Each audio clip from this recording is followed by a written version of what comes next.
అందుకనే గౌరవ ముఖ్యమంత్రి గారు స్వచ్ఛాంధ్ర కార్యక్రమాన్ని ప్రతి 3వ శనివారం ఒక్కొక్క కాన్స్టిట్యున్సీకి వచ్చి అక్కడ ఆయన స్వయంగా జరుపుతున్నారు. ఆ జరపడంలో ఉద్దేశం ఏంటంటే అవేర్నెస్ కలిగించడం, ప్రజల భాగస్వామ్యం అయితేనే ఆ యొక్క సిటీస్ బాగా డెవలప్. ఎందుకంటే అవసరాలు వాళ్ళకి తెలుసు. అలాంటిది ఈరోజు నెల్లూరులో ఈ యొక్క 42 అసోసియేషన్స్, ఇది 9 సంవత్సరాల క్రితం ప్రారంభించారు వాళ్ళు. ఈరోజు మొత్తం 42 అయినాయి. వాళ్ళందరూ ఈరోజు యాక్చువల్గా ఇక్కడ రామోతి నగర్లో ఈరోజు మీటింగ్ పెట్టి వాళ్ళ సమస్యలు కూడా తెలియజేశారు. దాదాపు 32 పేజీల రిప్రజెంటేషన్స్ ఇచ్చారు. అవన్నీ కూడా అధికారులకు ఇచ్చి 10 రోజుల్లో స్టడీ చేయమన్నాను. అందులో షార్ట్ పీరియడ్లో అంటే ఇమ్మీడియట్గా ఒక నెలలో చేయగలిగినవి ఏముంటే అవి ఇమ్మీడియట్గా చేయటం, లేదు 2-3 నెలల్లో చేయగలిగినట్టు చేయటం, లాంగ్ పీరియడ్ ఉంటే ఆ అసోసియేషన్ చెప్పడం పలాని కారణాల వల్ల ఇది డిలే అవుతుంది, పలాని కారణాల వల్ల ఇది అవుతుంది అనే విధంగా ఈరోజు చేయమని అధికారులకి ఆదేశించాను. అంతేకాకుండా నేను నెల్లూరు దాదాపు సాటర్డే సండే నెల్లూరులో ఉంటున్నా. వచ్చినప్పుడు కనీసం 4 డివిజన్లు తిరుగుతున్నా. నేను అసోసియేషన్ కూడా చెప్పాను, ఏ డివిజన్కి వస్తానో ఆ డివిజన్కి వచ్చే ముందు మా ఆఫీస్ నుంచి మీ మెంబర్లకు ఫోన్ చేస్తాం, మీరు కూడా అక్కడ రండి, మీరు కూడా సమస్యలు తెలియజేస్తే ప్రజల సమస్యలన్నీ సాల్వ్ చేస్తామని తెలియజేయడం జరిగింది.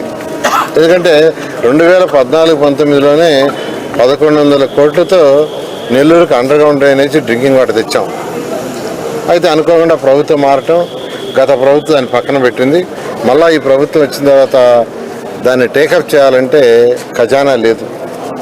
అయినా ముఖ్యమంత్రి గారిని రిక్వెస్ట్ చేస్తే ముఖ్యమంత్రి గారు దాన్ని శాంక్షన్ చేశారు. 165 కోట్లు శాంక్షన్ అయినాయి. ఆ వర్క్ కూడా జరుగుతుంది. బహుశా జూన్కి డెడ్ లైన్ ఇచ్చా, 1 నెల అటు ఇటు అది పూర్తవుతుంది. అది పూర్తయిన ఈ దోమలు, మన ముందు దోమలు ఉన్నాయి, ఈ దోమలని పోవాలంటే ఏదైతే డ్రైన్స్ ఉన్నాయో నెల్లూరులో, ఏదైతే డ్రైన్స్ ఉన్నాయో మెయిన్ డ్రైన్స్, వాటన్నిటిని రెక్టిఫై చేయాలి. ఆ రెక్టిఫై చేసే కార్యక్రమానికి గౌరవ ముఖ్యమంత్రి గారు 50 కోట్లు బడ్జెట్లో పెట్టించారు. ఆ వర్క్ కూడా టెండర్ పిలిచి వేగవంతంగా వర్క్ జరగదు. దానికి అందరూ సహకరించండి.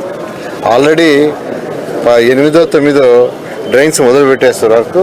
మిగతా కూడా 1 వారం 10 రోజులు మొదలు పెడతారు. అందరూ సహకరించండి. ఎవరిని ఇబ్బంది పెట్టం. ఎవరికి ఇల్లు పోతున్నా ఆల్టర్నేట్గా టిట్కో హౌస్ ఇస్తాం, లేదా సైట్ అయినా ఇస్తాం. కాబట్టి ఇందులో అంటే రాజకీయం చేసి నేను అందరిని రిక్వెస్ట్ చేస్తున్నా, దీన్ని రాజకీయం చేయొద్దు. 2017లో నెల్లూరు సిటీ సగం మునిగిపోయింది. 10 రోజులు కొన్ని ఏరియాలు నీళ్ళలో ఉన్నాయి. గౌరవనీయ ముఖ్యమంత్రి గారే స్వయంగా వచ్చి బస్సులో పెరడ్ గ్రౌండ్ నిద్రపోయి 4 రోజులు ఆయన ఫాలోఅప్ చేయాల్సి వచ్చింది. అటువంటి పరిస్థితి మనకు ఫ్యూచర్లో మన పిల్లల భవిష్యత్తుగా ఉండకూడదంటే ఈ డ్రైన్ చేయాలా. సహకరిస్తున్నారు కూడా, అందరూ సహకరించండి. ఎందుకంటే ఇదే మేజర్ వర్క్.